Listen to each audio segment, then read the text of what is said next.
মালদায় খুনে ধৃত দুজন এবং উদ্ধার করা হয়েছে নম্বর প্লেটহীন বাইক। সুপারি কিলার দুই খুন তৃণমূল নেতাকে। ধৃতদের মধ্যে একজন বিহারের বাসিন্দা আর ধৃত অপরজন মালদার ইংরেজ বাজারের বাসিন্দা। সরাসরি চলে যাব, সেবক রয়েছে আমার সঙ্গে, সেবকের সঙ্গে কথা বলবো। সেবক, এখনো পর্যন্ত যে দুজনকে গ্রেফতার করা হয়েছে তাদের জেরায় এখনো পর্যন্ত কি কি তথ্য উঠে এসেছে? এই খুনের মোটিভ কি? কারা এরা? কেন খুন করতে গিয়েছিল? এখনো পর্যন্ত কি আপডেট?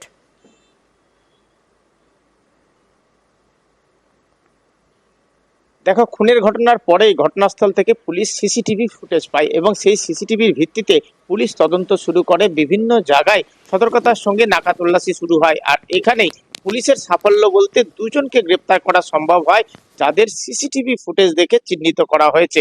এবং এই ঘটনায় যেটা আমরা জানতে পারছি, ধৃতদেরকে জেরা করা হচ্ছে। তাদের মধ্যে একজন বিহারের বাসিন্দা, একজনের বাড়ি ইংরেজ বাজারে। এবং ধৃতরা ইতিমধ্যেই খুনের কথা কবুল করেছে। শুধু তাই নয়, খুনের বিষয়ে তাদেরকে নিয়োগ করা হয়েছিল এমনটাও কিন্তু পুলিশ জানতে পেরেছে। প্রাথমিক জেরায় তারা নাকি পুলিশকে এমনটাই জানিয়েছেন। এবং এই ঘটনায় আরো যে দুজন যুক্ত হয়েছে তাদের খোঁজ চলছে। কিছুক্ষণ আগেই মালদহের নুনবহি এলাকা থেকে একটি মোটর বাইক উদ্ধার করা হয়েছে, যে মোটর বাইক নম্বর প্লেট বিহীন পালসার মোটর বাইক, যে বাইক দিয়ে অপারেশন চালানো হয়েছিল। অর্থাৎ পুলিশ দুজনকে গ্রেপ্তার করতে সমর্থ হয়েছে আর বাইকও উদ্ধার হয়েছে। ফলে আরো বাকি দুজনকে যে গ্রেপ্তার করা সম্ভব হবে এটা পুলিশ কর্তারা মনে করছেন। অত্যন্ত গুরুত্বের সঙ্গে তদন্ত করা হচ্ছে, তবে মোটিভ কি তা এখনো স্পষ্ট নয়। এটা কি রাজনৈতিক শত্রুতার জন্য কোন রকম খুন, নাকি ব্যক্তিগত শত্রুতা বা টাকার লেনদেন, সব সম্ভাবনায় খোলা রেখে তদন্ত চলছে, এমনই তদন্তকারীরা জানাচ্ছেন। কারণ এই দুলাল সরকার, তিনি 95 সাল থেকে যেমন কাউন্সিলর রয়েছেন, 6বারের কাউন্সিলর, পাশাপাশি রাজনীতির পাশাপাশি তার একাধিক ব্যবসা রয়েছে। তিনি জমিজমা সংক্রান্ত ব্যবসা, তিনি প্রমোটিং ব্যবসার সঙ্গে যুক্ত। তার প্লাইউড কারখানা রয়েছে, যে কারখানায় আজকে তিনি গাড়ি থেকে নামছিলেন সেই সময় তাকে গুলি চালানো। একটা বিহারের বাসিন্দা, একটা ইংলিশ বাজারের বাসিন্দা, তাদের পুলিশ ইন্টারোগেশন করছে। তারপরে যা ফল বেরোবে সেটা জানায়। দুজনকে অ্যারেস্ট করেছে, এক্ষুনি আমাকে পুলিশ জানাবে। একজনের বিহারের বাড়ি আর একজনের শুনলাম ইংলিশ বাজারে। মুখ্যমন্ত্রীর নির্দেশে ফিরহাদ হাকিম আজ যান এবং নিহতের পরিবারের সঙ্গে দেখা করেন, কথা বলেন তাদের সঙ্গে। এবং এবার আপনাদের রিকন্স দেখাবো, গ্রাফিক্যালি প্রেজেন্টেশন। ঠিক কি হয়েছিল আজ সকালে?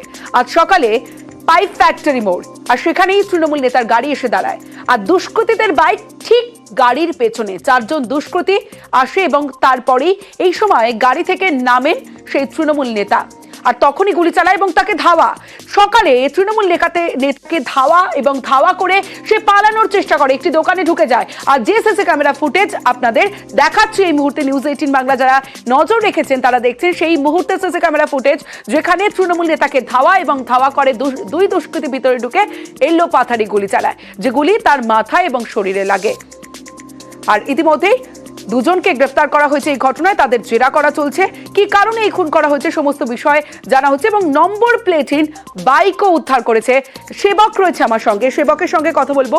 সেবক, আরো একটা বিষয় তোমার কাছে জানতে চাইবো, সেবকের থেকে আরো একটা বিষয় জানবো, যে সেবক কাল শেষকৃত্য রয়েছে, ময়নাতদন্ত হবে, এই বিষয়ে কি আপডেট রয়েছে এবং তার পরিবার কি বলছে, পরিবার কি চাইছে?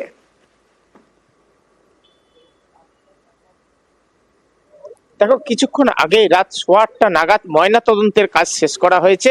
মালদা মেডিকেল কলেজে আজকে রাতে দেহ থাকবে, কালকে সকাল 8টায় এখান থেকে শেষ যাত্রা শুরু হবে। এবং আমরা যেটা জানতে পাচ্ছি, এখান থেকে প্রথমেই তার বাসভবনে, মহানন্দাপল্লীর বাসভবনে নিয়ে যাওয়া হবে দেহ। তারপর দলীয় কাউন্সিলর, যিনি তার কাউন্সিলর কার্যালয়, সেখানে থাকবে। এরপর দলীয় জেলা কার্যালয় যেটা রয়েছে সেখানে নিয়ে যাওয়া হবে। এরপর জেলা ক্রীড়া সংস্থার সঙ্গে তিনি যুক্ত ছিলেন, জেলা ক্রীড়া সংস্থায় নিয়ে যাওয়া হবে। সবশেষে আনা হবে মালদহের ইংরেজ বাজার পুরসভায়, শ্রদ্ধা বিভিন্ন জায়গায় জানানো হবে। এবং মুখ্যমন্ত্রীর নির্দেশে, যেটা তুমি বলছিলে, ফিরহাদ হাকিম এসে পৌঁছেছেন। সাবিনা ইয়াসমিনকে আমরা দেখেছি একই হেলিকপ্টারে তিনি মালদায় এসছেন। গৌতম দেব এসছেন, শিলিগুড়ির মেয়র। আজ কালকে কিন্তু শেষ যাত্রায় ফিরহাদ হাকিম তিনি কিন্তু সর্বত্র সঙ্গী হবেন, এমনটাই আমরা জানতে পারছি। আর পরিবারের সঙ্গে আমার কথা হয়েছে। পরিবার স্বাভাবিকভাবে, তার স্ত্রী চৈতালি ঘোষ সরকার, তিনিও দীর্ঘদিনের কাউন্সিলর, শোকাচ্ছন্ন। তিনি যেটা বলছেন, কে বা কারা খুন করে থাকতে পারেন নির্দিষ্টভাবে তিনিও বুঝতে পারছেন না, তবে অনেক রকমই শত্রু ছিল। ফলে তিনিও চাইছেন সর্বোচ্চ গুরুত্ব দিয়ে ঘটনার তদন্ত করা হোক এবং পরিকল্পিত যে একটা এবার আরজিকর ইস্যুতে ভিন্ন মত, শিল্পীদের ব্যান করার বিরুদ্ধে অভিষেক, কুৎসা রটানো শিল্পীদের ব্যানের পক্ষে কুণাল। কে কোথায় রাস্তায় নেমে কিভাবে প্রতিবাদ করবে সেটা যেমন তার এখতিয়ার। আমি জোর জবরদস্তি কারোর মাথায় কিছু চাপিয়ে দিতে চাই না। আমি মেলা কমিটিতে রয়েছি, আমার এলাকায় একটা ফাংশন হবে, সেখানে কতজন লোক আসবে, কে মঞ্চ বাঁধবে, কে লাইট লাগাবে, কে সাউন্ড লাগাবে, কে গান গাইবে, কি খাবারের প্যাকেট আসবে, সে সিদ্ধান্ত তো আমার, মানে যে অর্গানাইজ করছে তার। যেমন একজনের রাস্তায় নেমে প্রতিবাদ করার স্বাধীনতা আছে, এটাকে সেভাবে দেখা, সেই দৃষ্টিভঙ্গি থেকে দেখা একদমই ঠিক নয়। পার্টির তরফ থেকে তো কেউ নির্দেশ দেয়নি। মমতা বন্দ্যোপাধ্যায় কিছু বলেছে, আমি পার্টির জেনারেল সেক্রেটারি কিছু বলেছি। আমরা সবার স্বাধীনতায় বিশ্বাস করি। আমার কাছে 4 দিন আগে একজন শিল্পীর ফোন এসেছিল, সে বলল যে আমি শুনতে পেরেছি যে আরজি করার সময় আমরা প্রতিবাদ করেছিলাম বলে আমার একটা সেখানে শো করার কথা ছিল, হঠাৎ করে আমায় ক্যান্সেল করে দিয়েছে। আমি সঙ্গে সঙ্গে মেলা কমিটির সদস্য বা সভাপতি বা যারা কমিটিতে রয়েছে তাদের সাথে যোগাযোগ করি। তারা বলে যে এমন কোনো বিষয়ই নয়, এবং যিনি ফোন করেছিলেন তিনি প্রোগ্রামটা করছেন। ভাই, এটাই তো বাংলার সাথে অন্য রাজ্যের পার্থক্য। প্রতিবাদ কেন করবে না? আমার মনে হয় কোথাও ভুল বোঝাবুঝি হচ্ছে।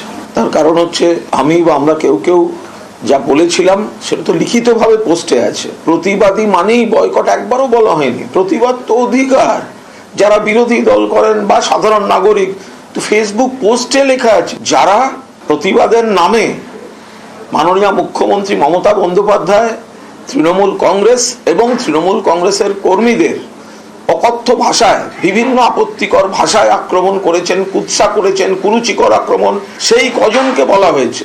এবং সেটা আমি তৃণমূল কংগ্রেসের একজন কর্মী হিসেবে যে আবেগ থেকে বলেছি, একদম ঠিক বলছি। তৃণমূল কংগ্রেসের যারা এই লড়াইটা দেখেছেন, যারা এই আবেগের, তারা প্রত্যেকে নিজেদের বিবেক থেকে অবস্থান নেবেন। তবে এই বিষয়ে আমি আর কোনো কথা বলবো না।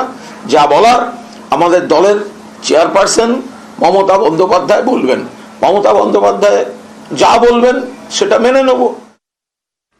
এবার একটু জেলার দিকে নজর রাখে। আরামবাগের ছবি দেখছেন আপনারা।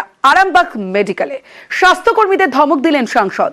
হুইল চেয়ারের অভাবে অপেক্ষায় আশঙ্কাজনক রোগী।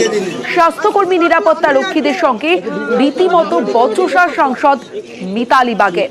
মিতালির উদ্যোগেই হুইল চেয়ারের ব্যবস্থা করা হয়।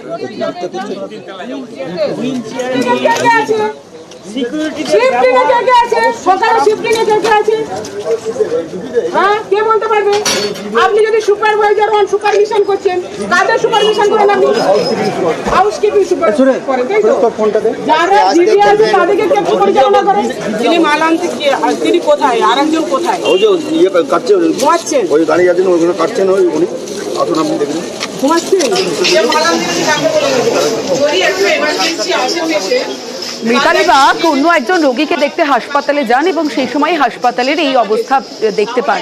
আর তখনই রীতিমতো স্বাস্থ্যকর্মীদের ধমক দেন সাংসদ। পরে মিতালির উদ্যোগেই হুইল চেয়ারের ব্যবস্থা, পরে সমস্যা সমাধানের আশ্বাস দেয় আরামবাগ মেডিকেলের অধ্যক্ষ।